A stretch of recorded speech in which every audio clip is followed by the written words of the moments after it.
Well, I'm 59 years now, and when I started Prospector I was 17, and between 17 and now I can guarantee that I've spent at least 20 years in the bush full time prospecting and making a living at it.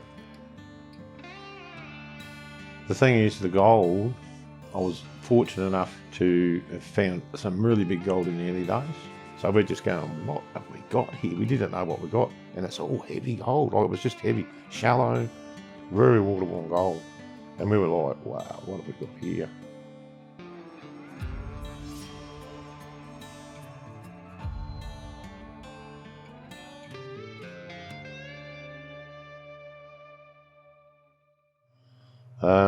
Yeah, well, it all started back in South Australia, about in the early 1980s. We lived there. I was panel beating Dad in the panel shop, and a bloke, he come in and he knew Dad, and he bought a detector, one of the first ones that come out for gold. It was a white 6000D, and he found a piece over here in Victoria. It was about 17 ounces, and Dad was like, wow, this could be a new hobby. So yeah, he actually bought one, and then they came over to Victoria, done a bit of research, come over, done a few trips, and they didn't do any good. I come over, I think, on about the third trip, and I was just happy to be paying, and I was still not getting any gold. We never got nothing. And then 2 trips after that, I think it was about the 5th or 6th trip, they came over. We were at Raglan, which is just out of Ballarat, and yeah, we were working on the mother keeps there, and we got this tiny little piece, about that big. It was probably, be lucky if it was a gram, and it looked like a little old lady. And that was the first piece we found, and like, we were all, oh, it's ecstatic, we found a piece of gold at last. It took 6 trips, but we did it, you know. So yeah, that sort of was exciting, and we came back to South Australia, and Mum and Dad did a couple of trips back over after that. I think it was the 2nd trip, they went to Ballarat. There was a detector shop there, and the guy in the detector shop said, look, you know, why don't you ever try up in Black Hill, because they'd just done a big subdivision up there. They just knocked down all this area of bush, and it was just bare. He said, you want to have a go up there? So they went up there, and yeah, they got a really nice piece. It was about 2.5 ounce piece, like very rough, long piece like that, in quartz, really bright gold, brilliant gold. And yeah, they were like really ecstatic, and I think that's really like settled it in for good, you know.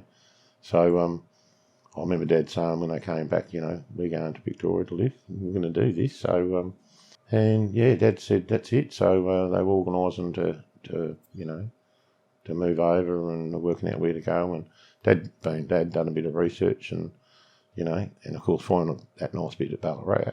You know, he was looking somewhere around that area. He did a bit of research, and he looked up the Smythedale, Linton, Scarsdale. That was all good detecting country, a lot of nuggety gold there. And he ended up buying a block of land at Smythedale, quite a big block of land. And yeah, the plan was to move on it. So he bought a big van. I think it was about a 38-foot van. There was a building on the house, on the block. And yeah, we got that over. And then Mum came over, and she started working in Ballarat, and she stayed on the block. And me and Dad were back in South Australia to sell the house, and eventually come over. And yeah, I think she was over there about 4 or 5 weeks. And of course, she's you know, detecting everywhere she could go out there. And she rang up one day, and she got a 1/2 ounce piece. Yeah, it was a real smooth piece, you know, flat, very rounded and water-worn.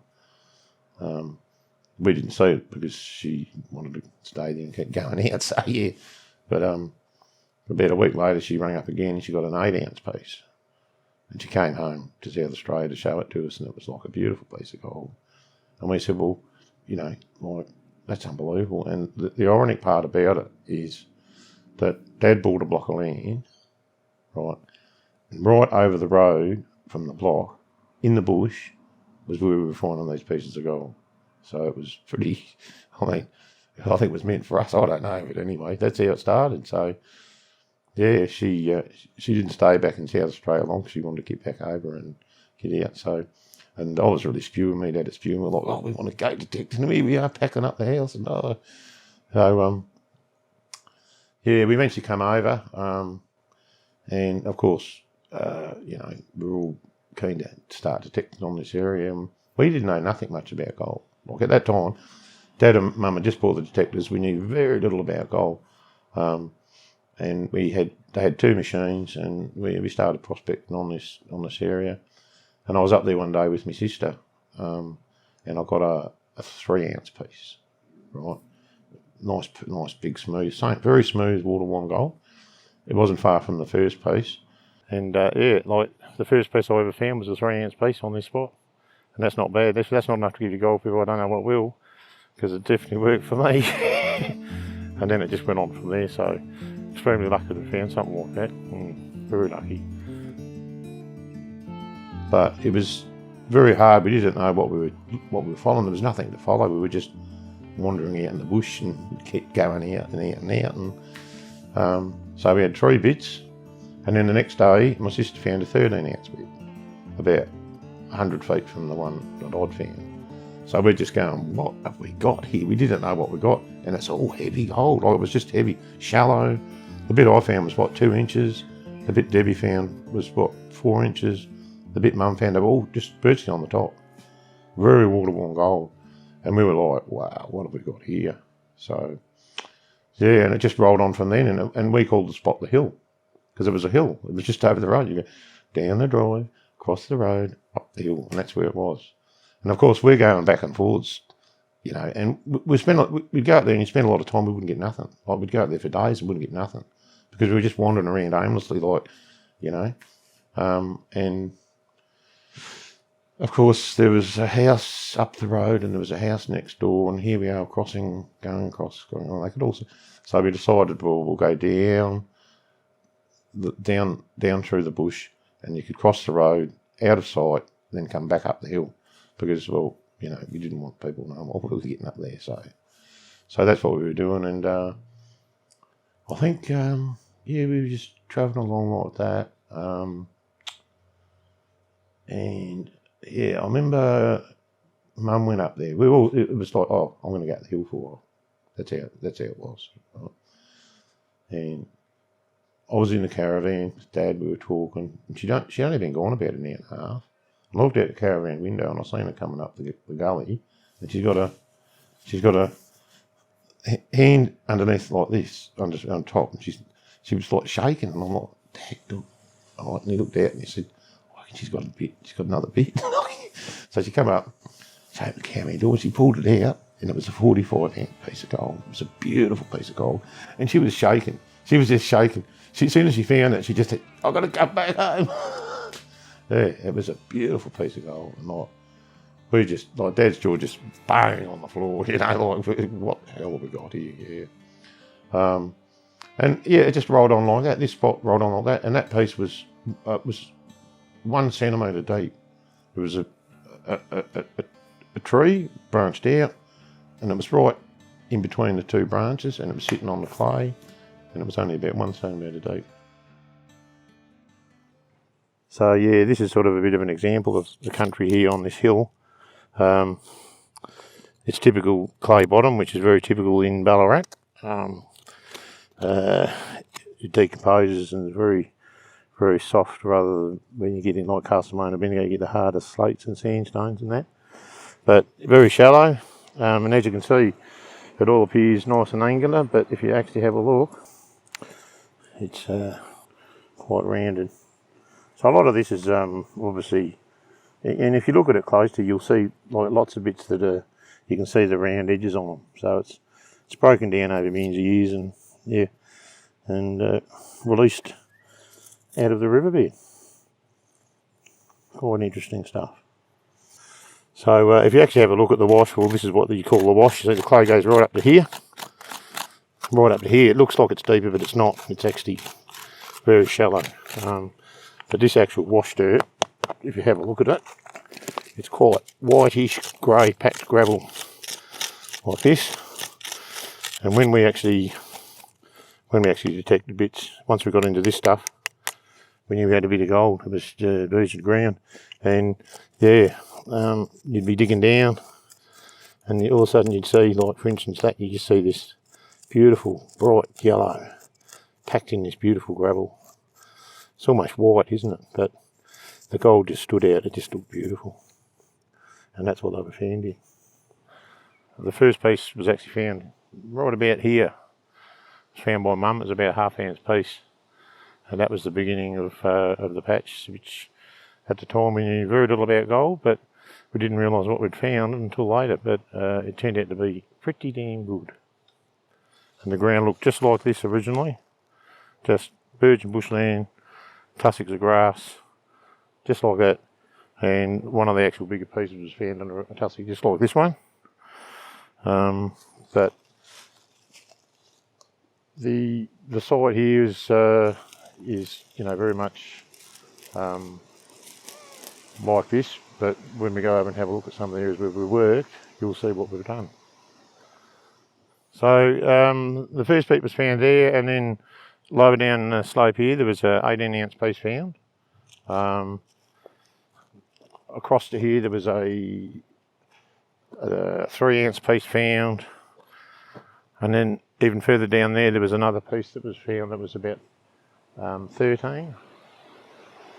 And then as you come up towards the hill, most of the gold was confined to this one area. There was no gold that way or anywhere down that slope, and there was no gold that way. It was confined to this area. We had a big piece here, 45 ounce piece here. Higher up the hill there, where that pile of scrub is there was a 53, and there was quite a few 9 and 4 ounce bits, 10 ounce bits. It was just quite incredible, and it was all very shallow. Like, it was just on the top. As you can see, the clay here is just sitting on the surface. There was no depth. This is over weeks and weeks and months. Like, they were just one there, there's one over there, there's one way down there. It was a big area. Like, it was a big area. So it was just like looking for potatoes. That's what it was. It was just like, and there was nothing in between. All we knew that we were finding these big pieces of gold, and there was like, when you get on the hill, you'd get this. There was white quartz gravel everywhere. As soon as you got down onto the top of that, because it's never been touched, it's all original ground, and you got into it, so like a white packed gravel, and there was a signal there. We knew it was gold because it was all original ground. And as soon as we got down to that black packet gravel, wow, there we go, here's another one. So I remember one day I come home from work, because at that time we'd started panel beating in Ballarat, so we were travelling from there back. And it was a drizzly day, it was sleety, freezing cold, and I thought I'll go up the hill and have a bit of a go. So I got the plastic bag on me detector, because by that time I bought a deep seeker too. So 2 whites in a deep seeker. Went up there, had my coat on. It was pretty miserable and pretty cold, and I was just poking around there, and there was this, there was a lot of tussocks of grass on this area, lots and lots of tussocks, and I just run the coil in under the tussock, and I went, whoo, and then I went over the top of it, and it was a pretty good signal, like, it was quite big. So I dug the tussock out, so you just had like a ring where the roots were flat with the ground, and I went over it, and it's wham, wham, like that, and I thought, it's got to be an aluminium can or something, So I sort of dug down a bit, made a little bit of a bowl shaped hole, probably about that deep, and I'm like, this is pretty like original looking ground, it just had the roots packed tight, warm, he was in there. I dug down probably another 3 inches, and I'm sort of like scraping, like I'm looking for something yellow, because I knew it was going to be, but I was sort of like, gee, this is a big signal, right? And I just saying, a little bit of yellow, but just rubbed it like that, just rubbed it, and I looked at it, and it just glowed in the hole. All that grey gravel was just brilliant. So I dug around a bit. I didn't know how big it was, so I just got my pick, and I went about 4 inches away from it. I just went wham, it just went poop, and this piece just went bloop.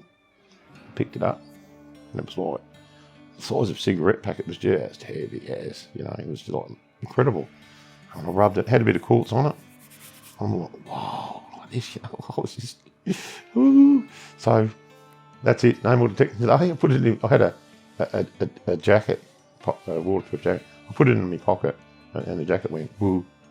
So I put my hand in this pocket, and I went woo. And I'm like, wow, that's a big piece of gold. On the shoulder of the detector, down. Well, Dad was home. He was up in his office.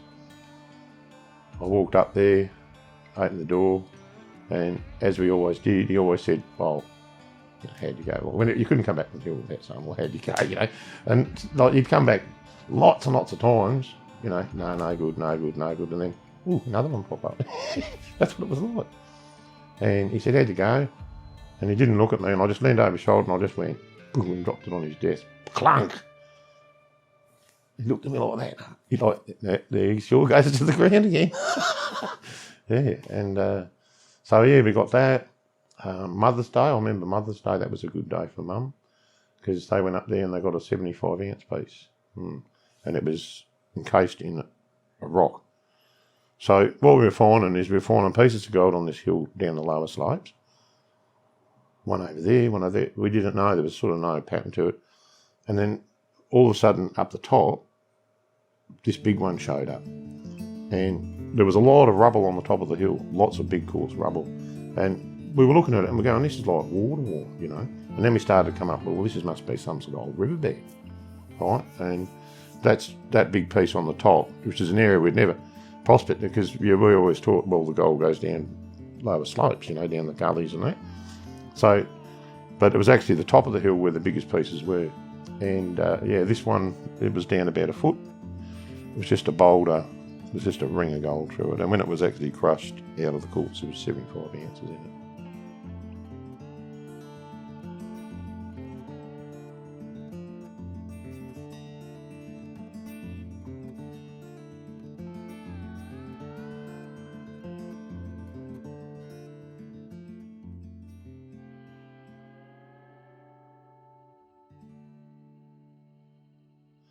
So that was the biggest piece on the patch. We got, so we've got 53s, 21s, 20s, or 18, 53, 45, 75, and no small stuff. I think half ounce was about the smallest, so it was just phenomenal. We were at my sister's one day having tea, and we were talking about the machines, because these machines, the Goldmasters, the White 6000 and the Garrett Deep Seeker, they were the sort of the main machines at the time, and they were probably the first machines designed for gold. And Dad was talking about the ground balance, when you're balancing on the ground. If you turn that ground balance fully back, and there's a signal, it's got to be metal, because you've eliminated all mineral. And I said to him, well, I had a signal up there, and I had the ground balance right back, but I said, I just couldn't, it was just the faintest signal. And he said, well, if you had a signal, he said, it'd have to be metal. And I said, well, I don't know, it was very faint. So he said, we'll go and have a look at it. So we left my sister, went straight up on the hill, grabbed the detectors, I showed him the spot, and he got his whites out, and he's balancing to the ground, and then he goes over, and he got it, and then he turned the ground balance back a bit more. And he got it right back, and he went up, and you could just, it was so faint. So then we dug a bit, and as soon as, I'd already dug a bit, but we dug a bit more, and as soon as we dug a bit more, whoop, there she goes. And it was only probably 15 to 20 feet from the 75 ounce, right up on the top of the hill. And it was the same, it was a river rock, probably that big, just with another vein of gold through it, but this one was 21 ounces. So there you go. I'd found a bit of gold, and just have to sit up there for 3 months. Who cares? So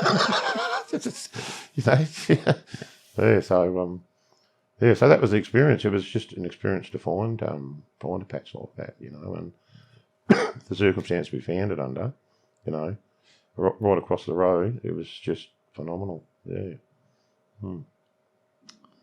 So that got me quite interested in gold, I have to say.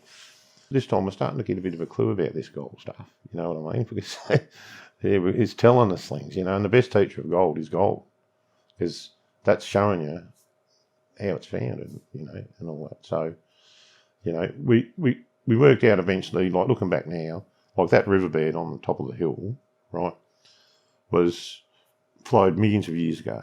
And to get big, massive gold like that in the quartz, you've got to have a reef that's had a big make of gold in a very small distance. And then, and then you've got to have a riverbed that's flowing over the top of this spot to wear it down, break it down, and then deposit it into the river. And then the river's been left and exposed, and everything, all the top material of the riverbeds come down and weathered away and come down. And then the last thing to get exposed is what was in the bottom of the river, is the gold. Because if you're getting big bits of gold like that on the top, right, there's a reason. Gold doesn't go up. It doesn't move far either. It's been exposed. So we eventually put some claims on this spot. And when we dug the top up, there was only like that much gravel, and that was it. It was on bedrock. There was no depth. We got 2 pieces. We put 3 leases on the spot. We pushed all the surface material off. We pushed the riverbed out on the top to where it was on to the bedrock. And we got 2 pieces. We got a 4-ounce piece and a 1-ounce piece. That was it. All the rest of the gold on that spot was found just on the surface with the detectors. So, yeah, that was amazing. Yeah.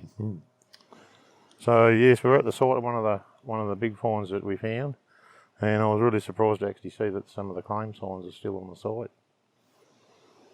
So yeah, this is a bit further up the hill. You can see there's a track here that goes up, that come from the track lower down where the first pit was found, and then you get up towards the top of the hill here where the actual main river deposit was, which is right on the top of the hill. Amazing. So this ground is really shallow. It's virtually on the clay, and if you actually have a look, it looks quite angular. The quartz here, you'd think it's just recently come off a reef, but if you have a bit of a closer look, you'll see that you'll get pieces like this that are quite rounded, and like this, and you can see it's derived from a riverbed, and it's probably broken down over millions of years, and it looks angular, but if you actually have a look at pieces, you'll actually see that, like this, you've got rounded sides and stuff like that. Pretty tricky to spot, but when you get stuff like that, it's a riverbed. And there's a book by Ian Idris. He's an old timer, and he was in the early mining days, and he said, he sort of had a funny way of speaking, but he always said, by Jove, if you walk over a hill and you see a round rock, he said, don't walk away. He said, that could be a riverbed, and them old riverbeds were very rich. He said, find a river rock and then trench right across, find the bottom, see if there's any gold in that old river. You never know, you might be surprised, it could be full of gold. And it's quite funny how he described it, but yeah. Yeah, I'm lucky to have done it, and and I hope sharing the story with everyone, they can relate to some of the things or maybe learn something. Some of the bottles you've seen behind here, a lot of them were found actually in pine plantations where there was digging. The harvesting's been done for how many years since they put the pines in, but each time they harvest, they rip a bit more up, and of course there's bottle dumps in there, and if you ever want to look for old bottles, that's a good area. Also, if there's gold diggings in the pines and they're ripping it up with you think they rip it up every so many years, it's like free dozing. So never underestimate the pine plantations. So yeah, I'm glad to have shared my story, and I hope you enjoyed it.